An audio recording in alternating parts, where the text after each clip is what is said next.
Well, I guess that means it's time to start.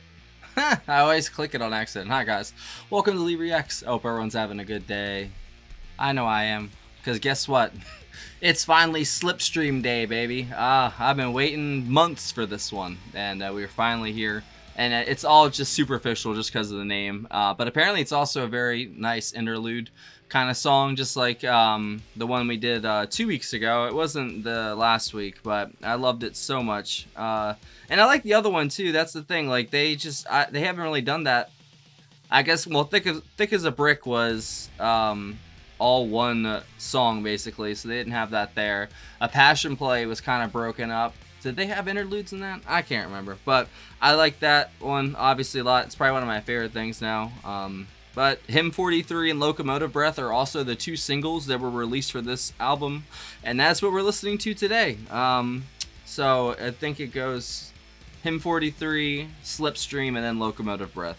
Obviously, Cheap Day Returns my favorite song so far on here, other than My God. Looks like side 2 is just loaded, man. And obviously, thank you to our alpha patron, Cora. I really do appreciate your support, Cora. I really, really do. And we're going to be moving on to, what is it? This was. Like, I always forget its name because it's like the first one. What is it? And that's going to be Ford Prefect. Yeah, this was. I think that's what he asked for. I guess you'll see next week, right? All right.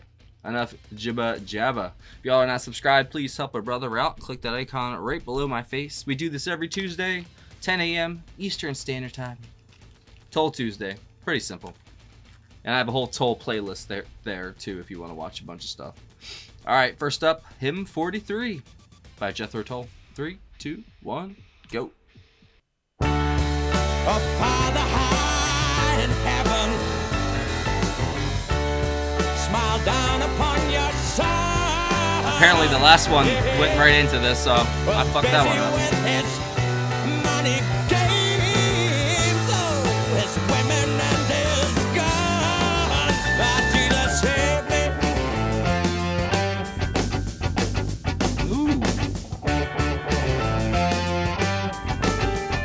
Okay, Martin.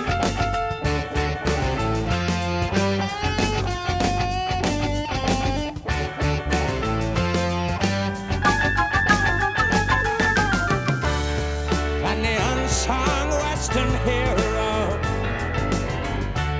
he killed an Indian or 3, and then he made his name in Hollywood. Oh, just set the white man free. Jesus save me. Ow. That is so good.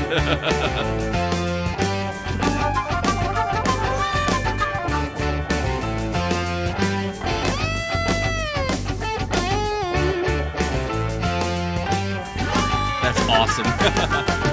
Jesus saves, well, it better There we go, Clive. From the gory, glory seekers, we use his name in death. Ow.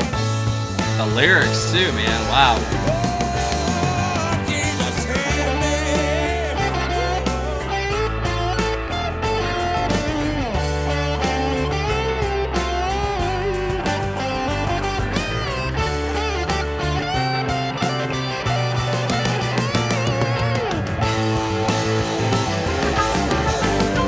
Oh, damn. If Jesus saves, well, it better save himself. From the gory, glory seekers, It is like a hymn. we use his name in death. Ow. Oh, Jesus save me. That riff is addicting, bro.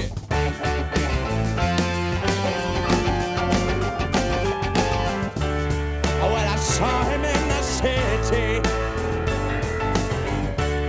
and on the mountains of the moon. Yeah. His cross was rather bloody. Oh, and they could hardly roll his stone. And Jesus saved me. One more time.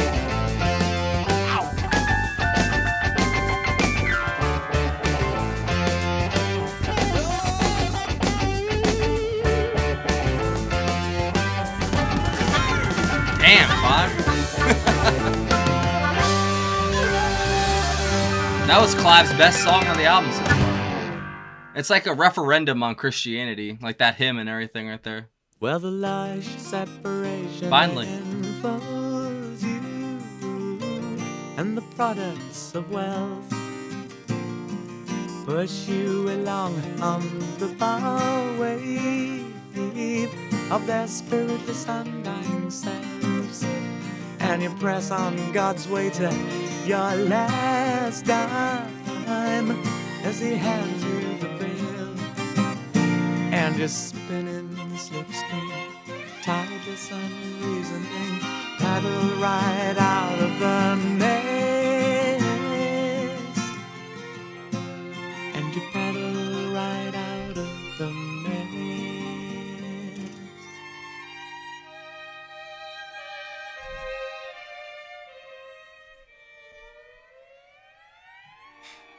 Uh-oh.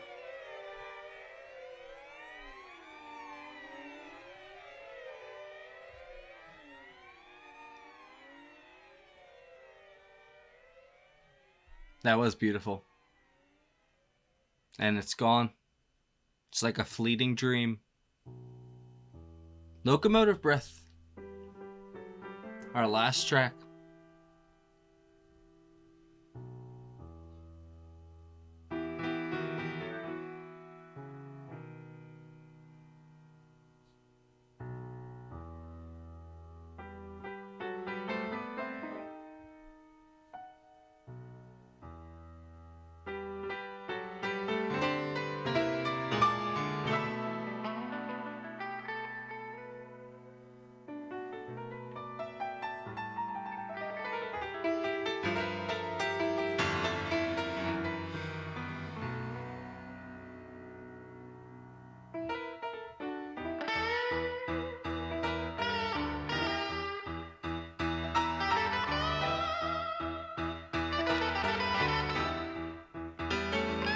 The piano's been so good in the past couple songs. That's John, right? It's John Evan.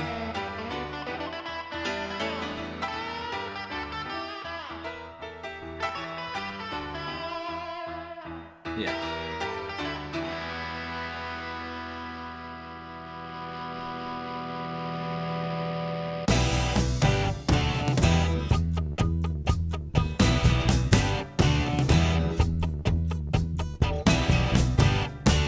I think I've done a live version, but never this studio Locomotive Breath one. runs the all-time loser headlong to his death. Oh, it feels a piston scraping, steam breaking on his brow. Oh, Charlie stole the handle, and the train it won't stop going. No, it just slowed down. Yes.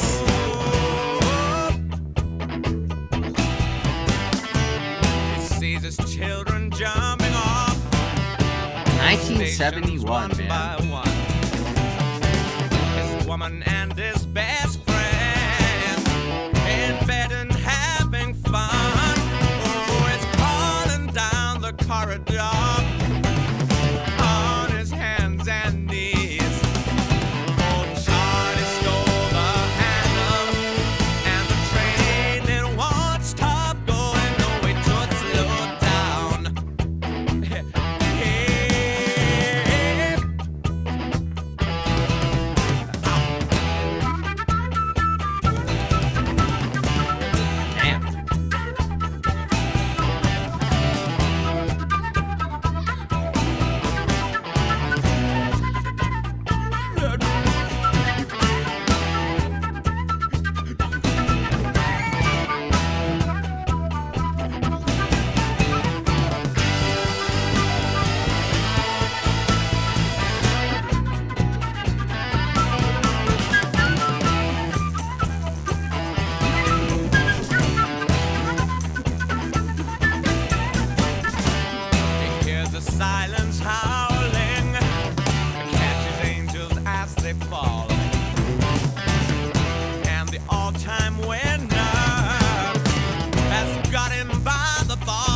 Oh, it picks up Gideon's Bible, open at page 1. I thank God it stole the handle, and the train it won't stop. Oh, no, it should slow down.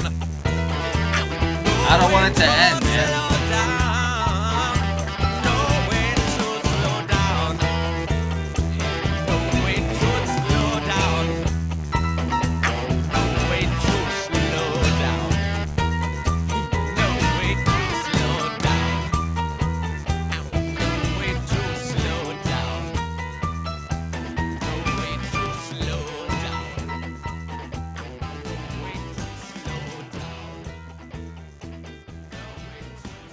Man, ain't that a damn shame.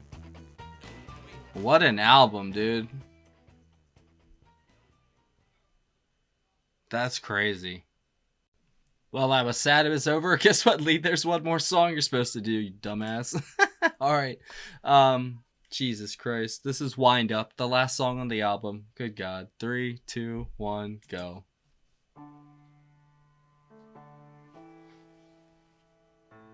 I was looking at it, the track listing, I was like, oh shit. My apologies. When I was young and they packed me off to school and they taught me how not to play the game, I didn't mind if they groomed me for success, or if they said that I was just a fool. So I left there in the morning with a God tucked underneath my arm, the half-assed smiles and the book of rules. And I asked this God a question, and by way of firm reply, he said, I'm not the kind you have to wind up on Sundays. So to my old headmaster and to anyone who cares, before I'm through, I'd like to say my prayer. Were they really 21 when they wrote this? What? I don't believe you. You had the whole damn thing all wrong. He's not the kind you have to wind up on Sundays.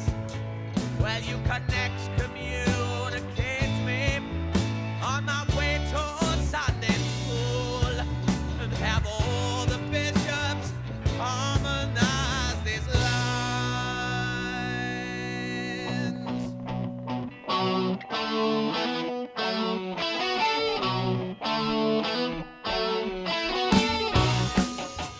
1971, man. How'd you dare to tell me that I'm a part of the sun, when that was just an accident to birth? I'd rather look around me, compose a better song, 'cause that's the honest measure of my worth. In your pomp and all your glory, you're a poorer man than me, as you lick the boots of death, born out of fear. Whoa. When I was young and they packed me off to school and taught me how not to play the game, I didn't mind if they groomed me for success, or if they said that I Close was the door, please. just a Thank you. fool. So I left there in the morning with that God under my arm. The half-assed I was into it too, and she ruined it. and the book of rules. Sorry, I'm used to it.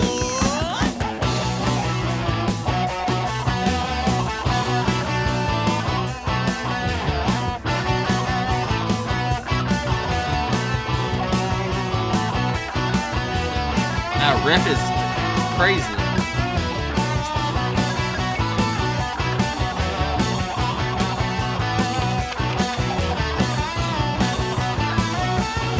Well, you can excommunicate me on my way to Sunday school. Have all the bishops harmonize these lines.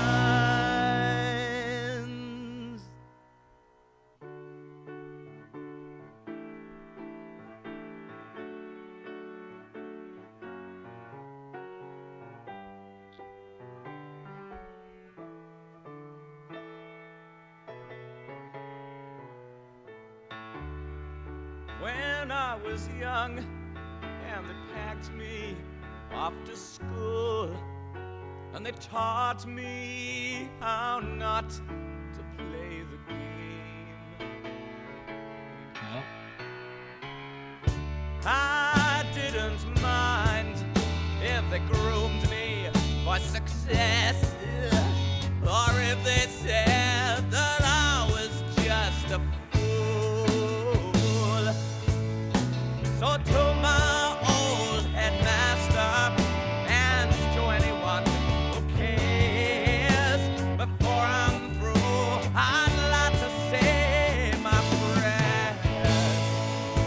Well, you can excommunicate me on my way to Sunday school, and have all the bishops harmonize these lines.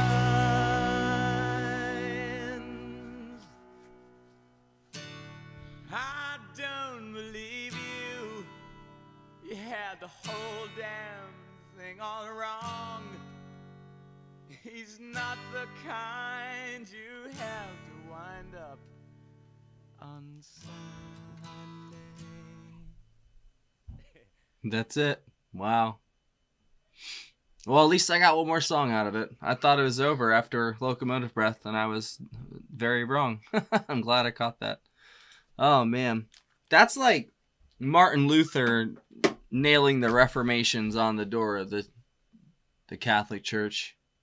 That's probably the best condemnation of modern religion and just religion in general, I think, that I've ever heard, to be honest. And it's music. It's music. You know what I'm saying? It's not like a paper or a thesis or something or a book. No, it's literally a Jethro Tull album. These damn kids. That's the thing about religion, right? I'm gonna go off the cuff here for a second. That's why it's so insidious, like organized religion. Because honestly, half of it's true. That's what, it's the truth part of it that they focus on. But all the other stuff that's in there that doesn't fit, they just try to explain it away as something else, because it doesn't fit the narrative of what they want to tell. The Bible's been edited multiple times by now. Even trying to interpret it from the Dead Sea Scrolls that they found, I think back in like the 30s or 40s or whatever. And that's like I think the oldest actual, I think Hebrew written, scribe or scrolls they found. And then there's so much stuff, Jesus being like Horus, like it goes back further and further. They tell the same story throughout the ages, just with different names, or was it Osiris, not Horus? It was one of the two. It's the same exact story, rising in 3 days, the whole 9 yards, So I think it goes way back, like way further than we can even imagine, I think the heroes and the gods of the age that we're in currently are the leaders and the celebrities and stuff of the age beforehand. Like I've got my own personal theories about things, but it goes back a lot, like with the Bronze Age collapse and stuff, like how far back it goes. Even goes back to like Troy and stuff like that, which is the mythical city. I think stuff of that era we're completely misled on. I think even the Vedas, in the Hindu religion, they describe flying machines and all kinds of stuff. I'm not even talking about like aliens or something, but just on our planet, us. I think us as a species, we've been here for a long time, and I think we kind of have like this amnesia. No, I'm not Graham Hancock. I'm not saying like that, but I do think we have like some form of just this hole in all of us, And no matter what, we just try to fill it with anything, be it religion, drugs, it's, anything. You can fill it with anything. Whatever your pleasure is, or whatever your, if you want to be the other side of things and go with like religion and such. But it's all doing the same thing. It's all trying to make you feel better about this chaos that we exist in, like reality, it runs very smoothly.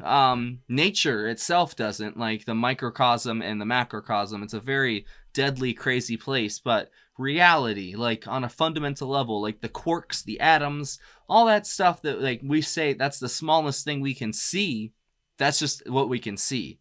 It probably goes on forever, going down and up. There's the micro and the macro. And I'm pretty sure what we see as the universe and all these stuff, it's just what we see and perceive. It's probably not even what it is, So we have all these ideas, all these theories, all these things, and we try to force it into this, human kind of centric narrative that savior and all this blah, blah, blah.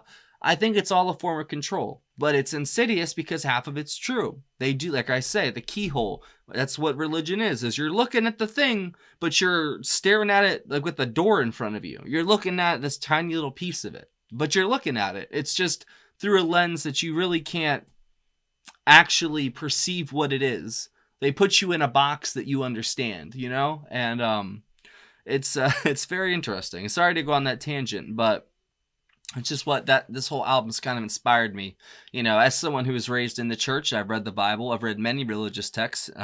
I've had a lot of talks. I've had lots of talks, lots of discussions, lots of reading. And I've come to my own conclusions, and, that doesn't really matter here, but like I always say, there's definitely something. I don't know what it is, but it's there. I know it's there. 100% is.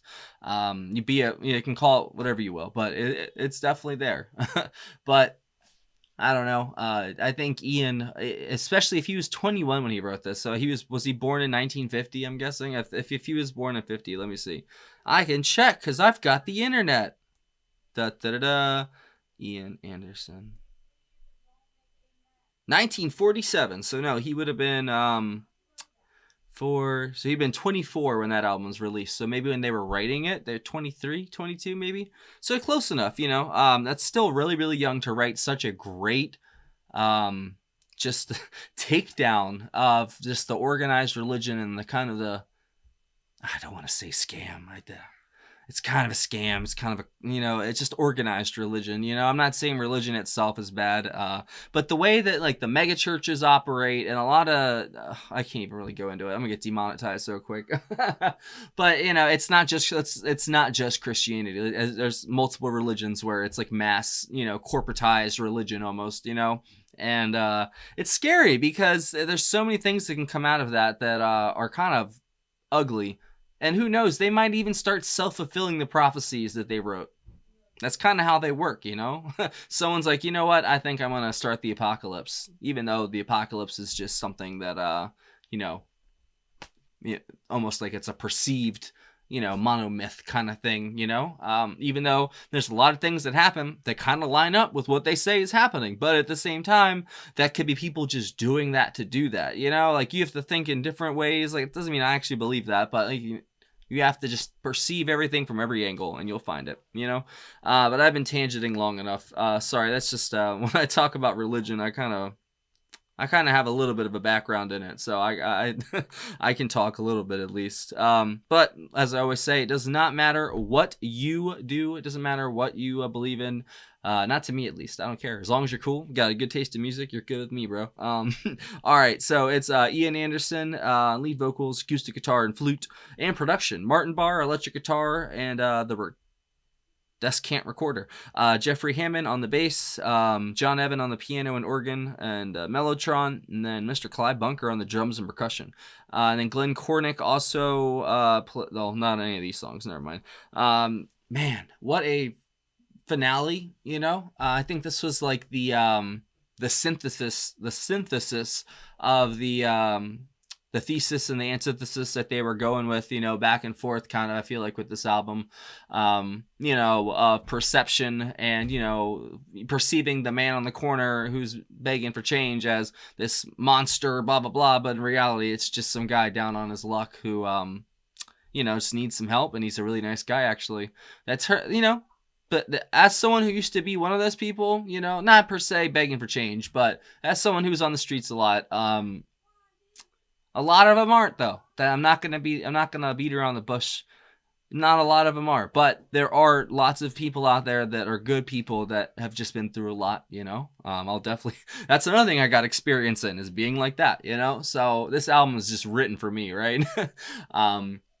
But you always do have to walk into situations and perceive it as that way. It's like, this person, try to see the best in people, because you'd want someone to see the best in you if that came down to it, right? That's the golden rule. I feel like it's always, how would I feel about this if it happened to me? Not if it happens to other people, because happening to other people, it doesn't affect you usually. But if it happens to you, then it's the end of the world. That's when you gotta, self-examine, I think.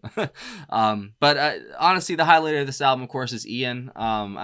Goodness, he's just like bursting onto the scene right here. I know that they had a couple albums before this, but this is him like throwing the stake down, like the lance into the ground and throwing the gauntlet. You know what I'm saying? Like it's on with this album, man. Like not only did he blend old religion, modern religion, and wrap it up in this folk, almost metal kind of like tinge, and just excellent commentary on religion itself, and how we perceive people below us, perceived below us, you know what I mean? Like it's just how we see ourselves in the world and what we do, what the human condition itself. And why do we want to believe in God? Is it because that our parents taught us? Is it because our grandparents taught us? Is it just because of that? Is there other reasons? Those are all questions I think we all need to ask ourselves. And I've come through a lot of soul searching in my life, and I've come to what I believe. Like I said, I don't follow any organized religion, but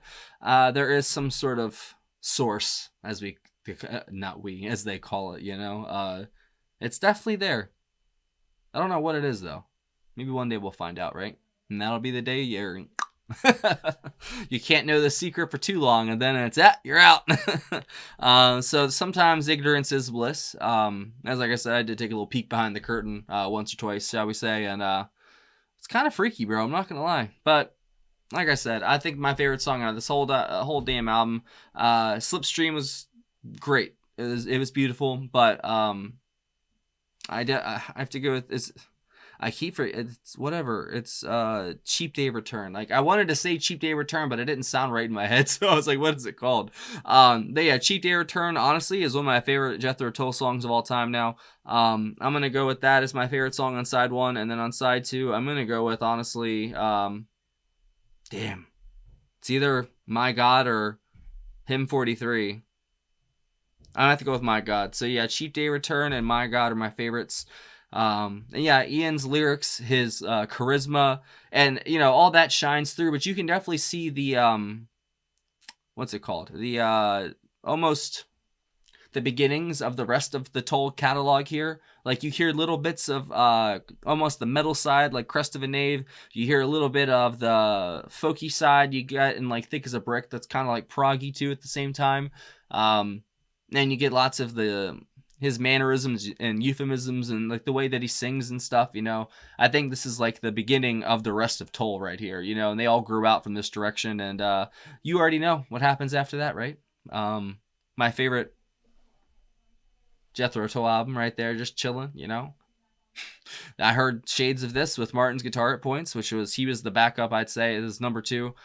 Favorite person on the album, man. He completely owned this album. When it wasn't Ian on the acoustic, that electric comes in shredding, and it sounds so good. It's almost like there's these two forces going back and forth with the acoustic and the electric, and it's almost like the fight of, as they say, light and darkness almost. And I think it's really cool. Clive's drums honestly shined here more than any other part, I feel like, other than like My God and stuff. His toms and his snare sounded great here. And the way that he would do these, I think it was on Locomotive Breath, man. Some of those fills, the way he would come in with Ian, like the way that kind of synced up with like the flute and shit. I think that's what that one was. It was really, really good. He adds a very different flavor than Barrymore, I feel like, but at the same time, he's still really, really good. You know what I mean? I feel like Barrymore fits them way better, but Clive is still a hell of a drummer. You know, he's really, really good, and he also fits them well. But I think Barrymore is just a way better drummer for this band. You know. But yeah, Glenn Cornick, he was on the other songs, not this one as much. I think, Hammond did really good. He shined here a little bit too. But it was mostly Ian and Martin. Honestly, as usual. I mean, there's always other, different stars. John, of course, the piano sounded great in these last couple songs as well. He did his thing. But I would definitely go with Ian and then Martin as my favorite parts of this. And thank you to our Alpha patron Cora for sponsoring this album. I had a blast with it. It has definitely inspired a lot of thought and honestly soul searching in me because I'm always ever evolving with my beliefs. Like I'm never set in stone with things unless I absolutely know that it's true. You always have to be malleable and be able to flow like water almost, it's just gotta be even though I'm an air sign, I guess an air analogy would be better. I kind of just float like a gust of wind, I don't know. But it's my beliefs are my beliefs, and they're always going to be able to be subject to reformation, just as this album is suggests. You should never be set in stone with anything with your beliefs. You should always be able to take in new information and then recalculate and reassess, and there's nothing wrong with that. That's just how we learn. I didn't get this way just by being like this. It took me a long time to get to where I'm at, and especially like my line of thinking and where I'm at took a long time. But here I am. Thanks for watching, guys. I will see you next week for the beginning of the next album. See you then. Patreon, right here. Ooh, that's a picture of it. There's a link in the description. Join the $15 tier or up. You get one free request a month. Join any of the tiers. Get access to all of our block videos and full album reactions. There's a lot of stuff in there. And we'd love to have you come hang out in the Discord. And there's also a PayPal as well in the description if you want to send a tip or request in that way. See you later.